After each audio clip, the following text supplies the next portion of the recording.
So for those of us who are joining us for the first time on Mentorship Monday, it's just where our mind shares their journey with us so that we can basically use it as a platform to help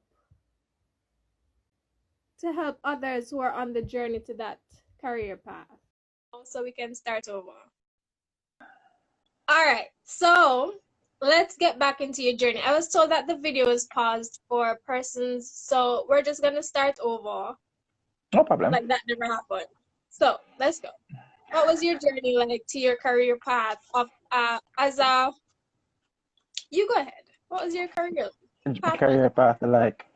All right. So one of the things is that I wanted to become a doctor. That was my first aspiration as a young man, and that is what I always wanted to do. But I think it was somewhere in high school. I watched a documentary that showed the life of a doctor. I think it was on a channel called TLC. And it showed the life of a doctor and showed how busy the doctor life was. And they interviewed the doctor's family. And when I saw the response of the family, they said that, yes, daddy sent us on fancy vacations, but daddy is not here. He's always working.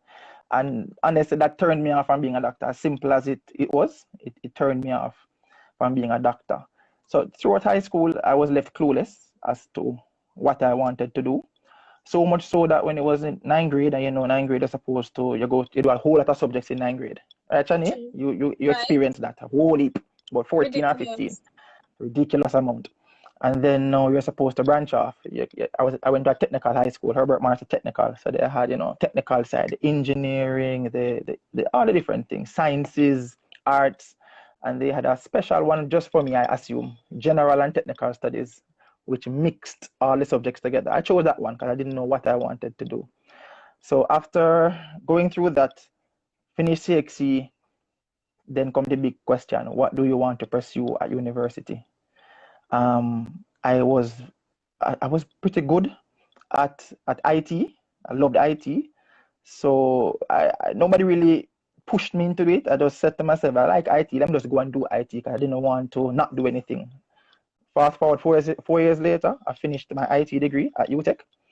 And the very next week, I started to work at the bank. I guess later on, we'll talk about how I got into the bank. Absolutely, because that raised a lot of questions for me as well. You want to go there now? You want to go there now? Let's pace it a little bit. Okay, right, so you mentioned that it wasn't a straightforward journey. You actually wanted to do doctor. So how did you go from computer to banking? Like, help us to understand. All right. So one of the things I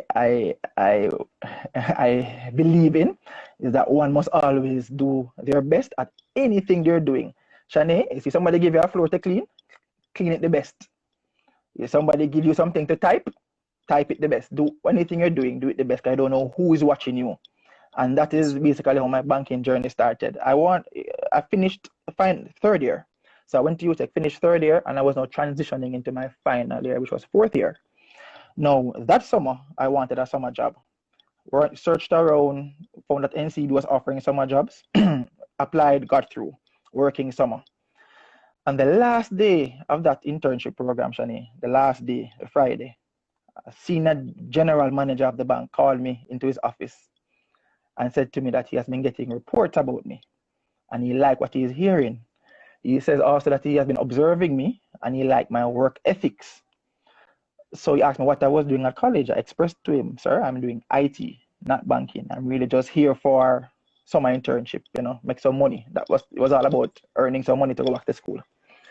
And, he said to me, based on the personality that he see and what he has heard, he's suggesting that, when I'm finished or about to finish school next year, just give him a call, let him know. I said, okay, sir, fine. It is what it is. Fast forward next year, finish school. 1 month before exams, I called him and I said, sir, he had given me some instructions to call you and tell you that when I'm leaving school, I'll be leaving in 1 month's time. And he said to send him my resume. I sent it to him, forget about it, did my exam. Shanae, I finished major project on a Thursday. Went to a convention Thursday, Friday, Saturday.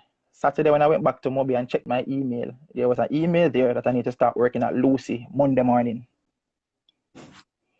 I didn't get a break. So those sleepless nights doing major project. The Monday morning, I had to be taking a bus from Montego Bay to Lucy. And that was a summer internship job. Again, not a permanent job. Fast forward 6 weeks later, a permanent post came up in Mobi for a teller post. I kind of scoffed at it. I must be honest. I was like, teller. Of course, you went to study IT and IT means me forgot count money. That's my little thought about it. I said like, oh man, I count the money. IT man, I need to go solve some problem in the world with technology. That's what I wanted to do. But once again, seizing the opportunity came to my rescue, and I said, okay, I have nothing to do. I've been sending out IT resumes, nothing not coming back. So I said, okay, let me accept the teller job and start to do the teller job. So I accepted it. July 11, 2011. Never forget that day. And since then, I've been there 9 years now, and I've gotten about 3 to 4 promotions, and that's how banking started for me. It was just one summer internship job.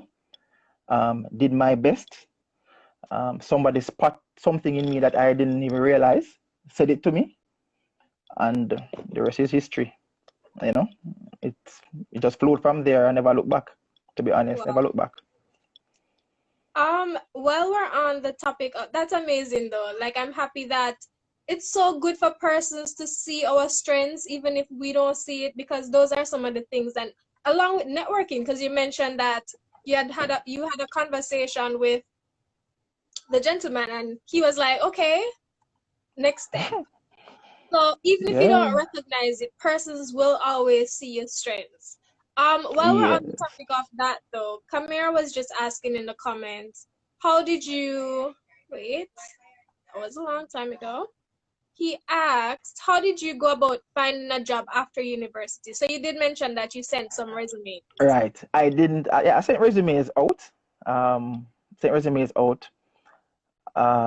During the time working as a summer intern. I remember now, I left UTech Thursday evening, and I started to work at NCB the next Monday morning. So in between that time, it was a buzz to get things together, get the long sleeve and the tie, get the dress code in order. So I had only Saturday evening and Sunday to really get those kind of, things together. So I was sending out resumes. Yeah, there was no break. Literally, there was no break. So the resumes that I sent out was during the time of working as a summer intern. Because when I went to Lucy, I was a summer intern for about 6 weeks, and then the permanent post came up in Montego Bay, and I accepted. So I didn't do much sending out of resumes, because I said I got locked in. NCB locked me in. Okay, well, that's good. Well, that opportunity was amazing, and I love that for you. All right, Kyle is asking, how do you properly build a network? Not meeting, but keeping in contact with persons you meet in the workspace.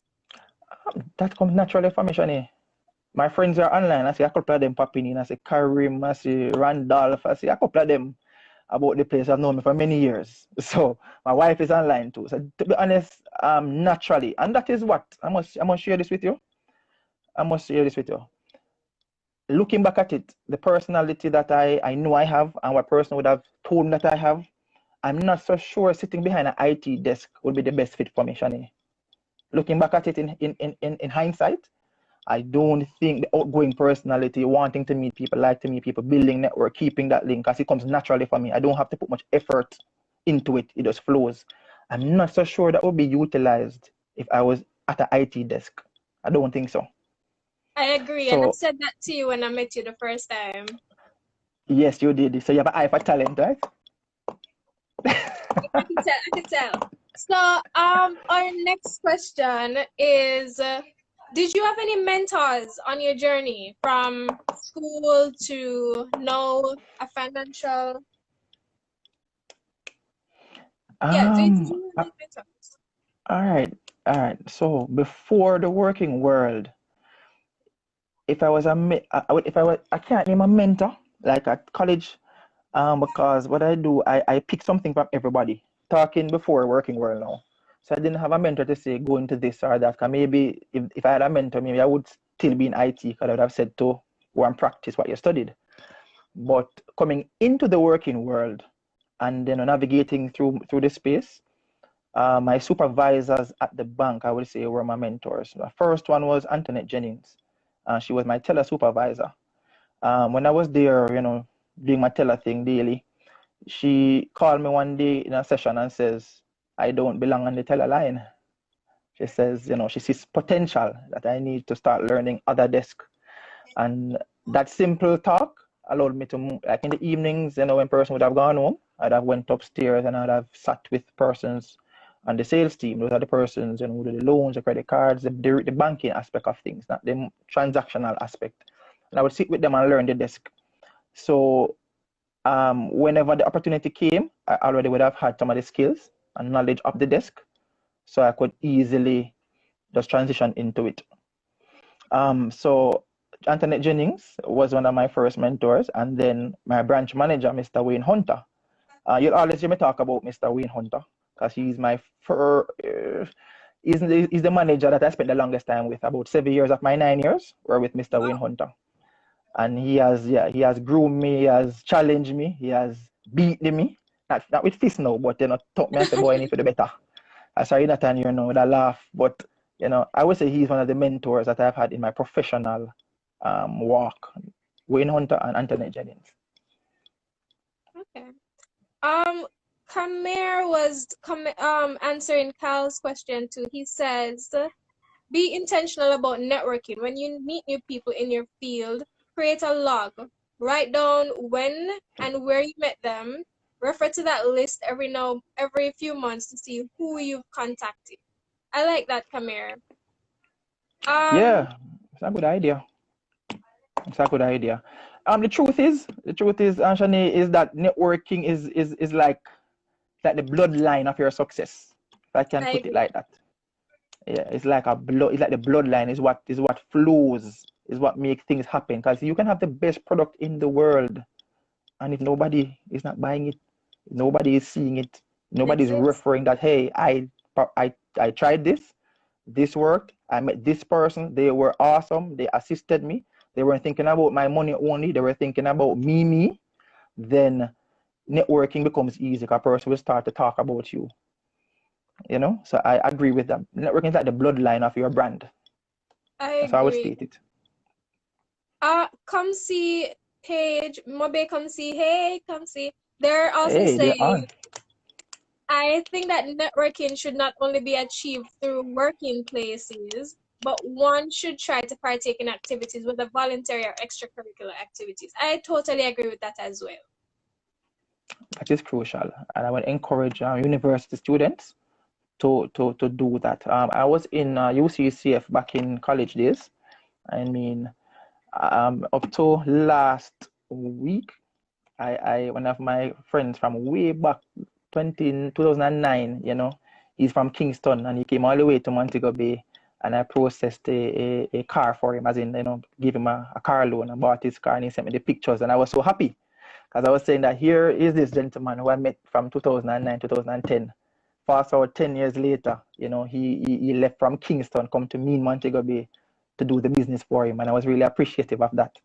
And that goes back to networking. While we weren't on, talking every day, we had Facebook. We say hi and bye once every year. Or but happy birthday. It comes back around.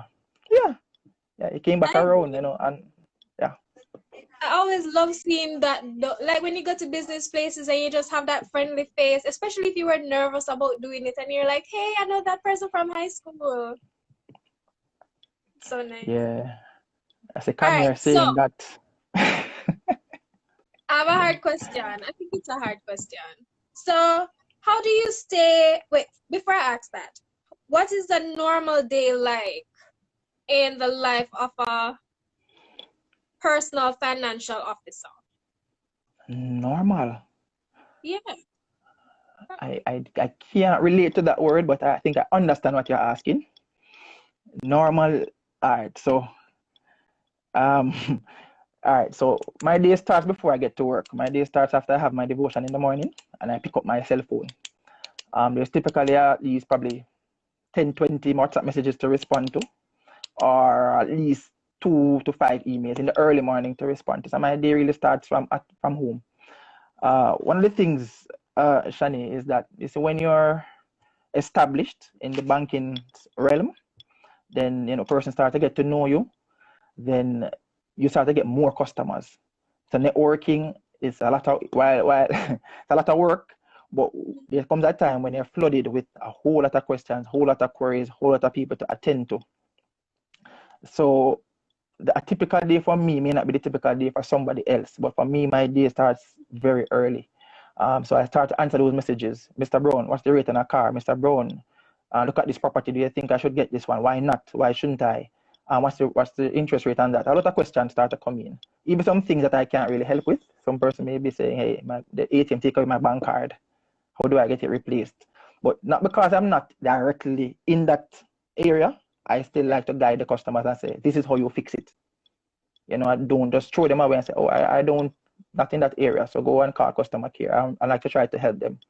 So when I get to work now, the first thing I normally do, we have a meeting every morning with our manager, 15-minute meeting. So before the bank open at 8:30, we're in our meeting with our manager. So we are briefed about what happened the previous day, what are the things we want to achieve today, and what are the things we have to look forward to in the upcoming day or week ahead. Right? When we do that now, we go out, then the ball is rolling. Documents to submit, persons to respond to.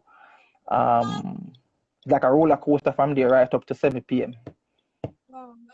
Notice that's a 7 p.m. Bank closes 2:30 your here. is like 6 a.m.? Yeah, 6:30.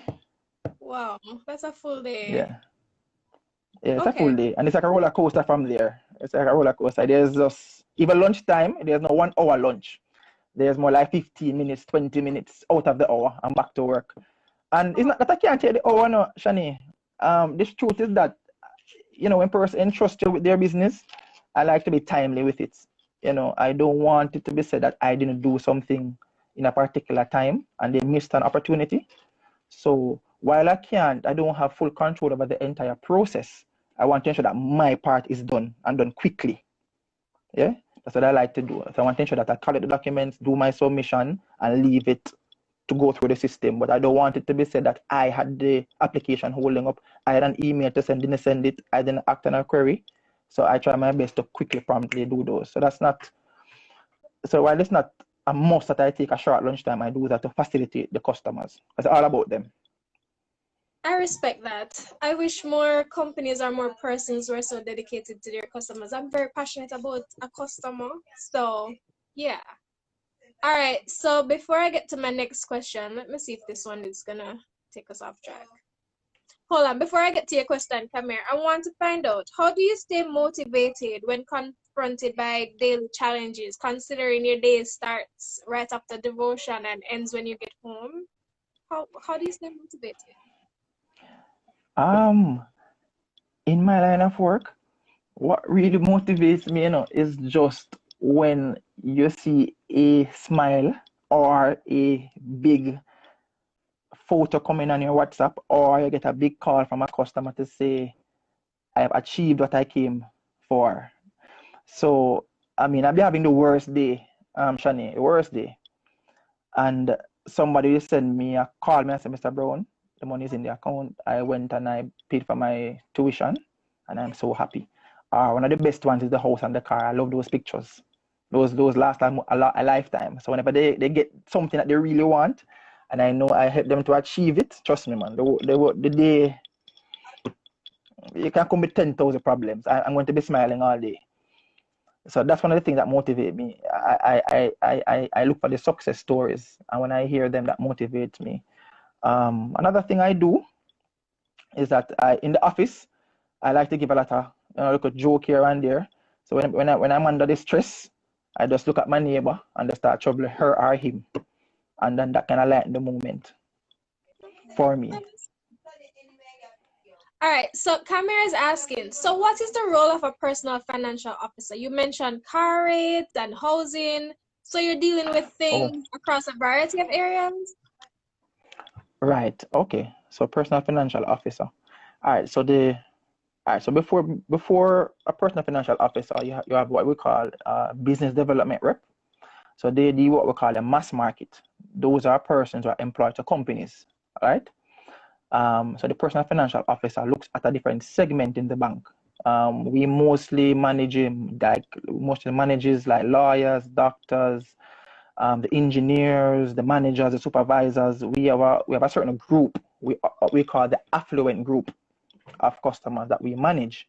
So while I still accommodate customers who are in what we call the mass market, which is the everyday customer. You're employed to a job and you want something in the bank, you come in and you speak to us, fine. But the personal financial officer, the difference with us and the regular officer is that we have a special portfolio that we manage. And so that portfolio entails affluent clients, the lawyers, the doctors, that tier of persons. So aside from doing what they ask for us to do, we have to basically, as a Karim says, Rimsey says, money people. Well, you can right. ask him what is he to NCB. I'll leave it there. Then to post what he is to NCB and see what he says. Want to get into Karim's business today? No, let's not ask what he is to NCB. He could just be a good friend of mine. What's up to him? I'll message him later. But yeah, so basically that's what we do. We manage the money people. So yeah, that's what we do on a day-to-day basis. All right, so I have one last question, unless anybody else in the live has more questions. This one is the last one from me. So, what would you share with someone who wants to launch a career as a personal financial officer? So what if they want to follow your path except for the IT? What would you recommend? Want to be a personal financial officer. Excuse me. Excuse me. Thank you. Sorry, I had to calm down the noise. No problem. You want to be a personal financial officer. I mean, if something that they want, it's something that it's something that you learn to do. As you know, Shanae, I did IT. I had no banking background. Yet, I've gone through the ranks so far at the bank. And it's not because of the education that I received. It's basically how you apply yourself to new learning. There's a quote that I heard somewhere that it says, persons who are going to survive this new world is those persons who can unlearn and relearn. I don't know how it goes exactly, but it was talking about persons who are going to be successful in this dispensation, in this era. Is person who can unlearn some old things and relearn some new things. So I can say if you want to be a personal financial officer, you just need to come in and learn it. It's not necessarily a career path, I would say. A person likes to be managers, person likes to be supervisors. But personal financial officer for me is not like a career path. It's just a role in the bank where you're managing customers. I don't consider it a career. I get what I'm saying. Well, you've made a career out of it. I've tried my best. I say whatever I do, my personal commitment to myself is to do anything I do with excellence. I do it with excellence, So that's my personal commitment to myself. Anything at all I do. I love that. All right, I have a few more questions in the comments for you. Kamir asks, so what do you have to say to people who are struggling with a career pivot like you did? Seek advice. Join Minds of Jamaica, where we have a plethora of professionals ready to assist you along the path that you want to go. We have engineers, doctors, lawyers, digital marketer, quantity surveyor. We have everything, everybody. So that's why we are here as Minds of Jamaica. We don't want persons to struggle like how we did. Fortunately for me, I some may say lucky. I call it blessed, where I had a smooth transition. Yeah, I had a smooth transition into the working world. But not everybody will have that road to walk. Everybody walks their own path. So I would say to them that Minds of Jamaica is here, and the purpose of Minds of Jamaica is for us to be mentors. We who have gone ahead and we have gone into various career paths, we are now here availing of ourselves freely saying that, hey, you want to know what we're doing, you want to know what is required to get here, what are the skills, what are the subjects, what are anything at all you need about our roles. We at Minds of Jamaica are here to help you to reach those goals. And as you know, Shanae, I have a person that I'm mentoring from St. Andrew High School for Girls, and she's doing pretty well. So I'm actually in a mentorship session with her. I have one with her tomorrow, and we've been doing pretty great. Brilliant young lady. So I would say Minds of Jamaica is for you. Aside from that, Shanae, talk to people. Find somebody to talk to. I hear that you have career development officers now in schools who are there to assist with that. Find somebody and talk to. Don't sit and die in silence. Don't die in silence. Speak up. Find somebody. Somebody is here to help you. I'm pretty sure of it. And on the point of Minds of Jamaica, for persons who are looking for mentors, or if there's a career path that you're not sure about and you have questions, please go to the mindsof.com. You can always DM our Minds of Jamaica Instagram page. Somebody will always answer you. All right. So I just wanted to put that in because you mentioned it. All right. So there's another question from Jody. Jody's asking, how do you balance your time with all your responsibilities? Lord, bless the Lord. That question, I ask myself it every day. I think, check him out. My wife is online still. She's there? Sure, I know she was on earlier. You have to have a supportive spouse who understands you and the calling that you have. Because no, you have to, because that will lead to many problems. I get so many messages during the night, during the day. You just have to know when to cut it off. But how I manage it is that I just do it. I start with an understanding spouse, a spouse who, then we tell us, listen, my time now. Oh, so, yeah, that's my wife there. So those pretty eyes, those love eyes. Yes, that's her. JC Love. That's wifey. Hi, wifey. So you need a spouse that understands, the demand that is placed on you and someone who will support you. Because I could not imagine having, doing all of this and just having somebody saying, no, mom, I need more time. So I get a good little rope. So I ensure that I use it wisely. And I really just don't stop. I just don't stop, As a Karim asked a good question, I want to point it out because it's something that's aligned to this. Karim asked, what if you're single? If you're single, you have all the time in the world, go build a career.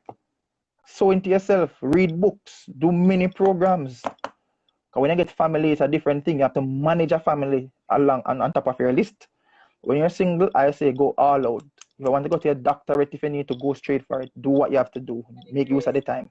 Because once you take on family life, and like myself, who also have a church family, it's a lot of things. So, the current question, if you're single, how you find enough time? You have all the time in the world, or you're single.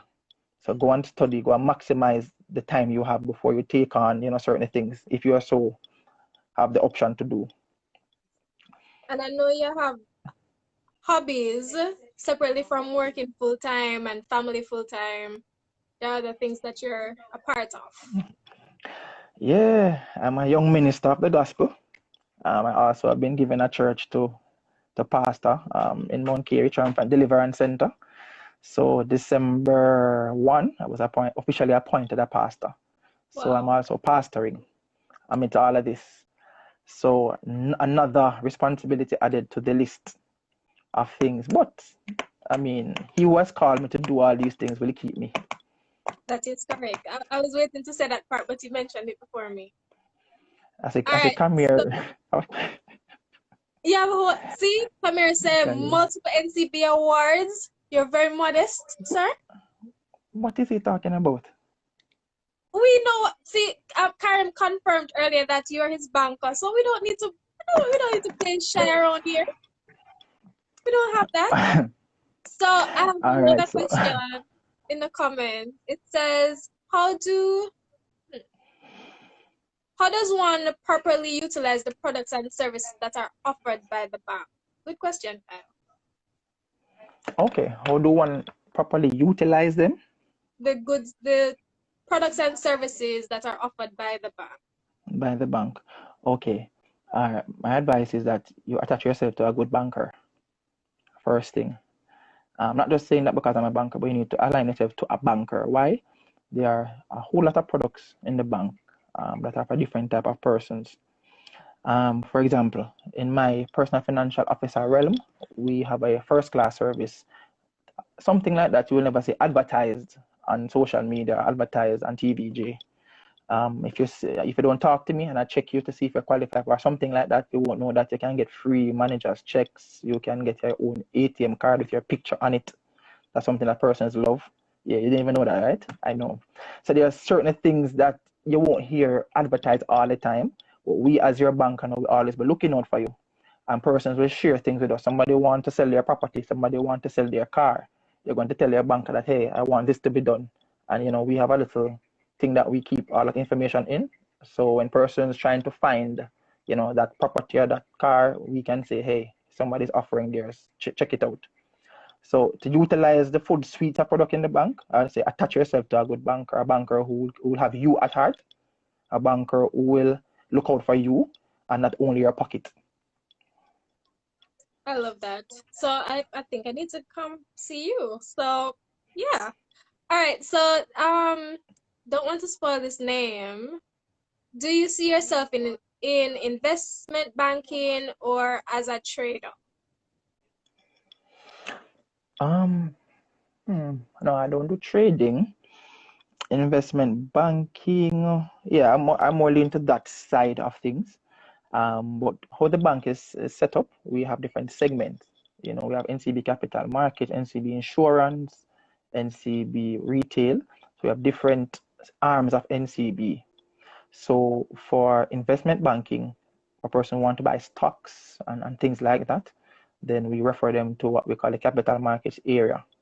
Now, for my area now, I would say we basically manage portfolios. So we work alongside the investment arm to ensure that the person is growing at the rate they want to grow. And if they have certain issues that they need to be addressed, we have a specific person that they come to. Because if you realize that the affluent person, the lawyers, the doctors, those persons that we call the managers, these are persons who we assume are very busy. They can't come into the financial institution to do certain things. So that is why they have placed us now over them to ensure that they have a point of contact to get things done. So I don't do trading. I'm more on the investment side. Okay. All right. So I'm sure your question made Cal say wow earlier. So I'm sure I didn't know that for one. So thank you for sharing that with us. Kamir is asking, and this is our final question. If you could have a conversation with yourself in high school, what would you say? Have a conversation with myself in high school at this stage. I can. That's a very interesting question. I don't even know how to wrap my head around that one. High school. If I had a conversation, I would say, well done, young man. You're still out of trouble. I don't know what to say because, I mean, that's all you need to know. yeah, you're still out of trouble because, as I say, persons bank with people. Your institution can be considered not the best, but you have a personal brand, and your personal brand represents the institution and vice versa. Now, you'll find that, so Camille mentioned the awards earlier. Now, I've gotten a few. The most recent one would have been I won the Diamond League at NCB last year for the year 2019. I won that. I was first place in Diamond Club. So what that is basically the reward and recognition program for the bank, where I think about 300 sales officers, who do the best out of the entire island, those who, do the most loans, most credit cards, garner the most deposits. Then, at the end of the year, they tally up everything and they reward you accordingly. So I was ranked first. And the person always asks, how you keep performing at this high level? And I always tell them a simple thing. I said, you take care of the customer and the customer takes care of you. We have to move away from just seeing person as a target and seeing person as people. You know, we have to look at people, because I've seen some things in my realm that I'm not happy about. But I just want to say that we have to look over the people. Yeah. I agree. So Kamir is clarifying. He said, meant more in terms of what advice would you give yourself? This keeps scrolling. What advice would you give yourselves? A lot of students in high school put so much stress on things that end up not mattering. Well, that's true. Oh, okay. That's the in school for so much stress on things end up not. Oh, then that's where the mentors come in. That's where the mentors come in, Shanae, because I say when you reach grade 9, that for me is a critical grade for every student. I'm not sure what the system is like now. I'm assuming it's the same, where you get a whole lot of subjects to do, and then you choose if you want to go into sciences or arts or whichever area. So my instruction would be, entering grade 9, find a mentor and speak to. Find somebody who's doing what you want to do. Have a conversation and find out, is this the path I really want to travel? Is this where I really want to go? Tell them the good, tell them the bad. Tell them everything. Tell them the salary. Tell them everything. Tell them how it is. Get a good understanding at grade 9 or before grade 9 if you can, and know what is it you want to do. But they're going to have some person just like me who just undecided, Shanae, and don't know what you want to do. Then that is where you have to get on the spiritual side now and say, seek guidance from the Lord. Yeah, I can't tell you no other way. Somebody have a different way, you can ask them. Ask Ricardo Brown. Ricardo Brown will tell you, go seek the Lord for clarification as where to go. You know, I shared my journey with you tonight and everyone. And I said before, I just did a summer internship job, and I'm now in a career in that same institution 9 years later. I can't say I can feel the pain of being unemployed. I don't know what it feels like. I can't share in that pain or that struggle. I can't. But what I can say is that Minds of Jamaica, we came up with this idea by our founder, Kamir Reid, to help students not to make the same mistakes that we would have made, or to go through the same struggle that we have gone through to choose a career path. We are here for you. So persons who are wondering what is Minds of Jamaica, we are a group of mentors, group of professionals who are here to help persons, especially in high school, to choose what is it they want to achieve. And if you pass high school and you still want guidance, we're here for you as well. Right. All right. So KG 82016 says, favor and blessings. You mentioned that you've never had to go without a job. Oh God. Can't tell you anything else. Jody said, you go, Ricardo. Karim says, banker extraordinaire. I taught him well. Oh, yes, he did. Yeah, man. It's my part that for years, man. That Karim. I'll tell you about him next time. I'm another comment. He says, high school, the journey hasn't even started. Keep calm and keep an open mind. I agree. Totally agree. What if I didn't keep an open mind, Shanae? What if I had stuck in my ways and said, oh, I spent my money and studied IT. I must do an IT job. What if that was the case? You would can have imagine all, yeah, I mean, all of what I would have achieved would not have been, would have been done. If I locked myself into the mindset that I studied this and this is the only thing I must do, then I don't know where I would be today. So I agree with that comment. Keep an open mind. Find what you're good in, find what your strengths are, and find which area matches those strengths. And do whatever you do to the best of your ability. Oh, of course. No other way. All right. So 2 more comments from Montego Bay Community College. So one of them says, but in high school, oh, this sounds like a question. But in high school, okay, sciences are as first varieties, thus every student aims to do sciences, especially when parents saying they must go in first varieties. True, facts. Oh, maybe that's why when I was younger, maybe that's why I wanted to become a doctor. It's possible. Because looking back at it now, I'm not sure why I chose that path when I was younger. Growing up, I wanted to be a doctor. I think it was a mentality that lawyers and doctors are the only brilliant areas that one can be in. Maybe that's what I was fed at that time. But there's another comment. also liberal and art subjects are looked upon and are frowned upon. And if you do fall in art class, you're seen as wasting time or lacking knowledge. That's true. All right. So, now that we've completed today's Mentorship Monday, would you like to share where our viewers can find you?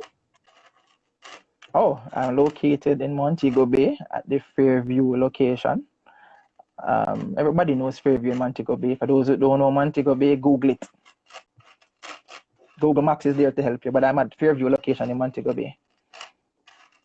You can also connect with Ricardo Brown on theminds.com. He's one of our minds, and he's willing to answer your questions if you need any little guidance in your career path, especially if you're looking to become a personal financial officer as well.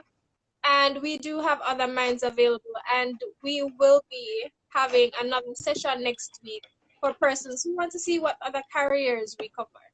So I want to thank you so much for your time, Ricardo. I truly appreciate you making time for us. Typically, when this happens, I always tell persons, say, don't worry about it. They won't send any bank charges on your account tomorrow. I hope so. And thank you all for joining us. We truly appreciate you making time for us at home as well. So I'm going to end our live session now. We'll talk. Thanks everybody for joining. Have a good night. Stay blessed. And stay safe, please. Thank you. Please. Thank you.